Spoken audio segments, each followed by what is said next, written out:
bonjour. C'est avec beaucoup de joie que je m'adresse à vous ce matin par le moyen de cet enregistrement. Je tiens à remercier mes frères qui me donnent la possibilité de pouvoir m'adresser à vous ce matin. Amen.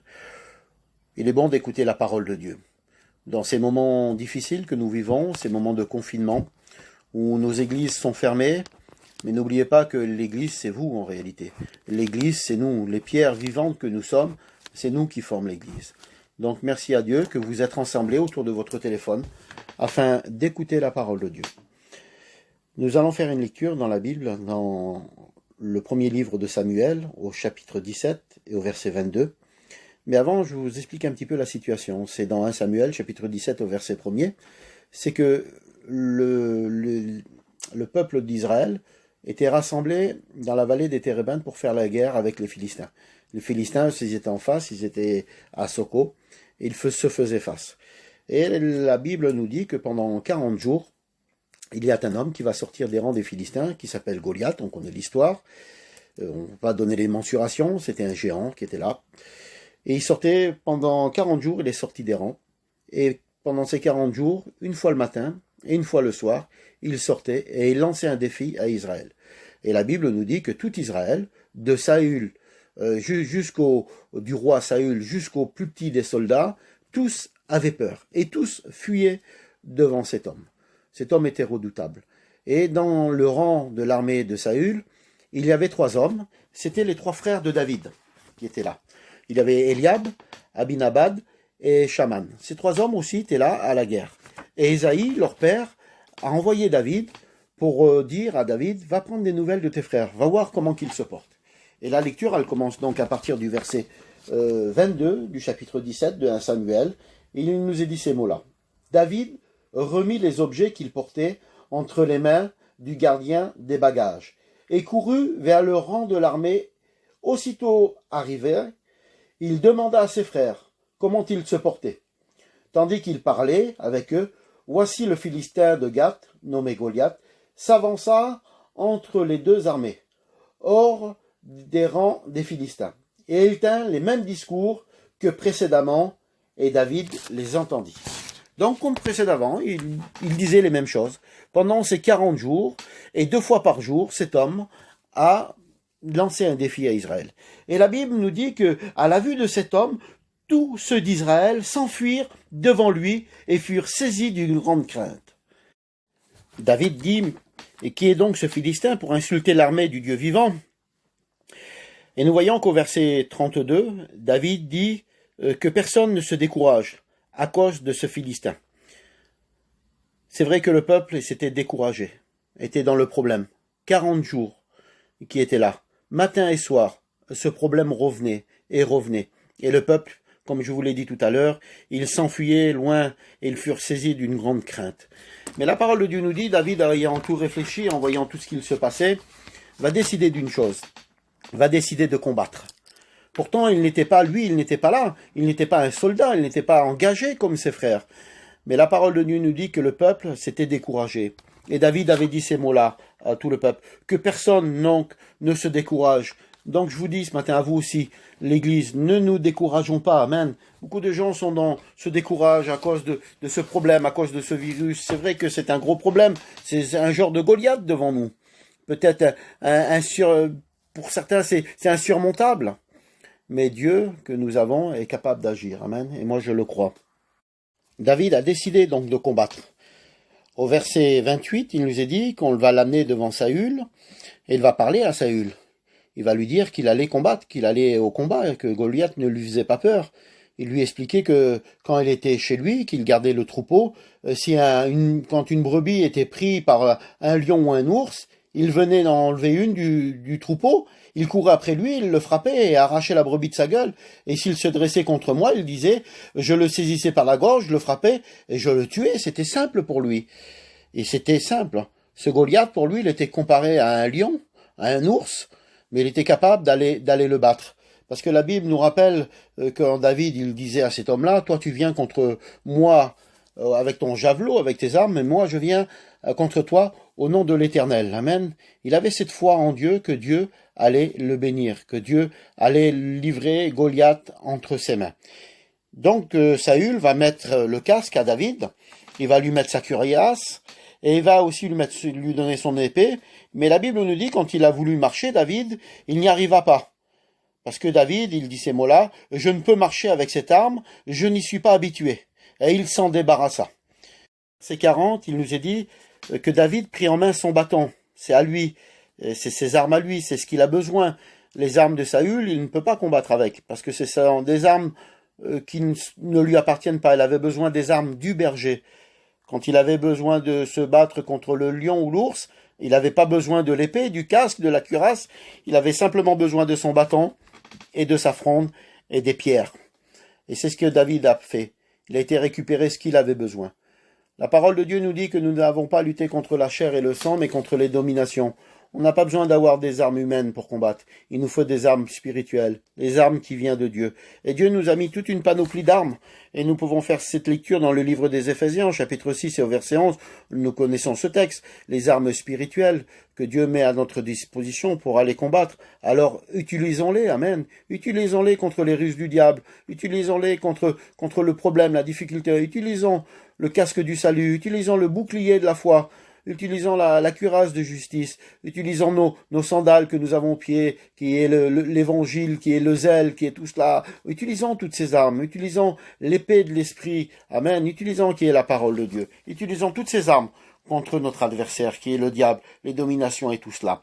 Et David, la Bible nous dit donc qu'il va partir sur le champ de bataille. Mais avant d'aller sur le champ de bataille, il va descendre au torrent et choisir 5 pierres. La Bible nous dit qu'il va en mettre dans sa poche et aussi dans sa gibecière de berger. Et une fois qu'il a donc ces pierres, il s'en va en direction de Goliath. La Bible me rappelle que ces pierres, en réalité, il avait besoin d'en choisir qu'une, parce qu'il n'y a qu'une pierre, en réalité, qui a tué. David n'a pas utilisé les 5 pierres, a utilisé qu'une pierre. Et je me suis posé la question, mais pourquoi David a donc pris 5 pierres ? Ces 5 pierres, elles étaient indispensables pour la victoire. Et si ce matin on pourrait donner des noms à ces pierres, on pourrait dire que la première pierre que David a pris dans le torrent, c'était la pierre de l'obéissance. David était un garçon qui était obéissant en réalité. Nous voyons au verset 17 du chapitre 17 de 1 Samuel qu'il obéit à son père. Quand son père lui demande de faire quelque chose, la Bible nous dit qu'il a obéi. On a besoin dans notre vie, on a besoin de mettre dans notre gibecière et dans notre poche, de mettre la pierre de l'obéissance. Aussi, nous avons besoin de cette deuxième pierre qui est la pierre du courage, d'être courageux, amen. Dans ces moments de difficulté, on doit avoir du courage, on doit prendre du courage, mais au contraire, de ne pas se laisser affaiblir, mais de prendre du courage, être courageux, amen. Et David, il avait besoin, et c'était un homme courageux. Nous voyons, si on donnerait la deuxième pierre, c'est à la pierre donc du courage, que personne ne se décourage, il le dit, à cause de ce Philistin. C'était un homme plein de courage pour aller combattre un Goliath, ce géant qui était devant lui, que toute l'armée tremblait devant lui. C'était un homme plein de courage. Il avait besoin de cela. On en a besoin ce matin de mettre dans notre poche ou dans notre gibecière la pierre de l'obéissance, mais aussi la pierre du courage. Oh, il a pris dans le torrent la troisième pierre. Je me suis posé la question, mais qu'est-ce qu'il avait besoin, David? Et qu'est-ce qu'il avait? Il avait besoin de la foi, et il avait aussi la foi. Nous avons besoin ce matin de mettre dans notre gibecière ou dans notre poche la foi. Il disait ces mots-là au verset 37. « L'Éternel me délivrera aussi de la main de ce Philistin. » Il le rappelait à Saül. Il avait cette foi que l'Éternel allait le délivrer de la main de ce Philistin. Il avait besoin donc de la pierre de l'obéissance, le courage et aussi la pierre de la foi. Alors il va prendre dans le torrent, il va prendre une 4e pierre. Je me suis posé la question, mais qu'est-ce que ça pourrait nous représenter, cette 4e pierre? C'est la pierre de la victoire. Il avait besoin d'être victorieux, et nous le voyons au verset 46 de 1 Samuel, toujours 17. « Aujourd'hui, l'Éternel te livrera entre mes mains. » Il savait qu'il allait avoir la victoire. Il avait besoin, et nous ce matin on a besoin de mettre dans notre poche ou notre gibecière, on a besoin de mettre la pierre de la victoire. Et il y a la 5e pierre qui va prendre dans le torrent. C'est la 5e pierre. Et c'est cette pierre-là, c'est la plus importante, une des plus importantes, parce que les autres aussi, l'obéissance, le courage, la foi, c'est important, amen. Mais la victoire aussi, c'est important. Mais la délivrance, est important, eh ben c'est cette cinquième pierre, c'est la pierre de la délivrance, c'est celle qui est rentrée dans le front de Goliath, c'est celle qui a terrassé Goliath, qui a fait tomber Goliath. La pierre, la Bible nous rappelle au verset 49, la pierre s'enfonça dans le front de Goliath, qui tomba le visage contre terre. C'est important. Quand David a pris cette pierre-là, il a mis la main dans sa gibecière, et il prit une pierre et il la lança avec sa fronde. C'était dans sa gibecière. Pourquoi David avait mis des pierres dans sa poche et aussi dans sa gibecière? Je me suis bien posé la question. Je me suis dit, mais pourquoi David les a pas tous mis dans sa gibecière? C'était sa gibecière de berger, là où il mettait le matériel de berger. Il aurait pu la mettre là. Mais la Bible me rappelle qu'il mit des pierres dans sa poche. Et un jour, c'était un dimanche matin, il y a pas mal de temps de cela, j'étais en train de lire ce texte, et j'étais en train de penser à cela. Je m'étais posé la question, mais Seigneur, pourquoi la poche, pourquoi la gibecière? Et le Seigneur m'a répondu comme cela, ça a été comme cela. Il m'a dit, tu sais, c'était dans mon cœur, il m'a pas parlé comme ça ouvertement, mais c'était dans mon cœur. Il m'a dit, tu vois, la poche, c'est quelque chose de personnel. Personne ne met la main dans ta poche. Même ta femme ne met pas la main dans ta poche. Ta poche, c'est personnel. Donc, tu as besoin, pour ton combat personnel, tu as besoin de mettre des pierres dans ta poche. Et je me suis dit, la gibecière, pourquoi? Il me dit, la gibecière, c'est simple. C'est quand David a mis la main dans sa gibecière, il a combattu pour le peuple. Nous devons aussi combattre pour les autres. Nous devons prendre des pierres pour notre propre combat, qui est personnel, qu'on met dans notre poche, et aussi des pierres que nous mettons dans notre gibecière, et nous pouvons combattre aussi pour les autres. Et David, c'est ce qu'il a fait. Il est parti au combat, et David a pris la victoire.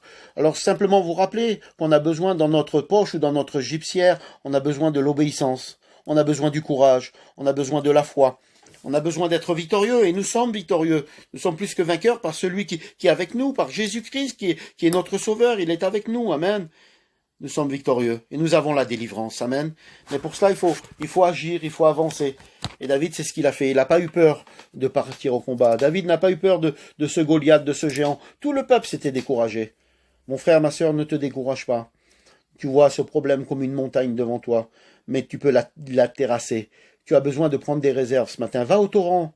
Va au torrent qui est la parole de Dieu. Va te ressourcer, va prendre ce que tu as besoin pour ton combat personnel. Va prendre ce que tu as besoin pour ton combat, pour ta famille, pour les autres, pour ton église. Va prendre la réserve ce matin. Mets-toi à part et prie le Seigneur. Amen. Et nous voyons que David, donc, il s'approche de Goliath au verset 51 et il va couper la tête de Goliath. Il a la victoire complète sur Goliath.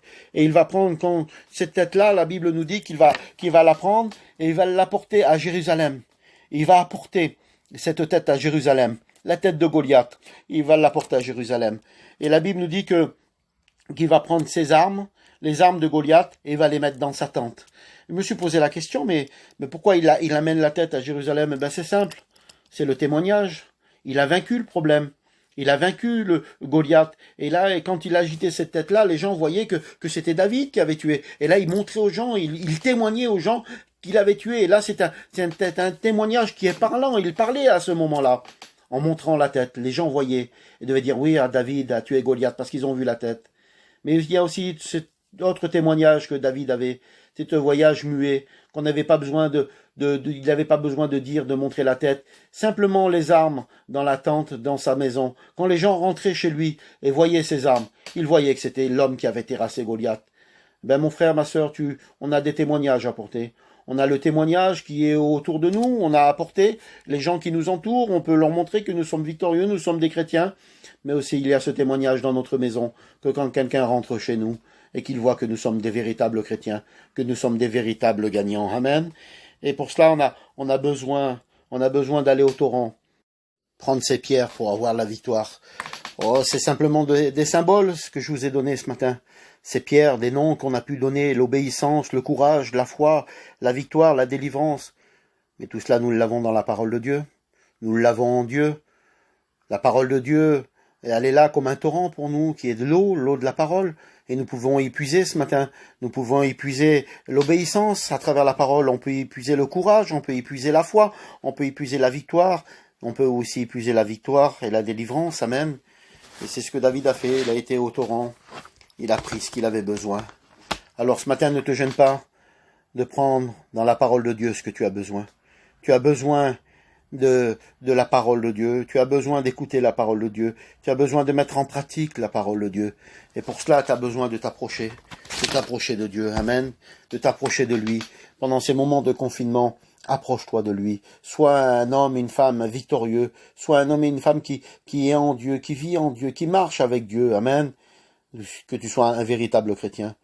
Que Dieu te bénisse ce matin, que Dieu te donne des forces pour pouvoir combattre, pour pouvoir mettre des pierres dans ta poche, et mettre des pierres dans ta gibecière, afin de pouvoir combattre tes combats personnels que tu as, mais aussi tes combats que tu as pour tes frères et sœurs. David aurait pu rester chez lui, il aurait pu rester à la maison, mais son père lui a donné cet ordre, il lui a dit, mon fils, va prendre soin de tes frères, va voir comment qu'ils se portent. Et David, c'est ce qu'il a fait, il a été. Et en voyant le problème de ses frères, il a agi. Alors nous sommes tous concernés les uns des autres. Prie pour tes frères, prie pour tes sœurs, prie pour celui qui est dans le besoin. Intercède, amen. Mets des pierres dans ta gibecière et intercède pour ta famille. Et mets des pierres aussi dans ta poche pour tes propres problèmes, tes propres difficultés, tes propres combats. Que Dieu te bénisse ce matin. Prenez des forces en Dieu. Que Dieu bénisse votre Église, que Dieu bénisse vos responsables et que le Seigneur agisse dans nos vies. Que Dieu soit béni. Amen.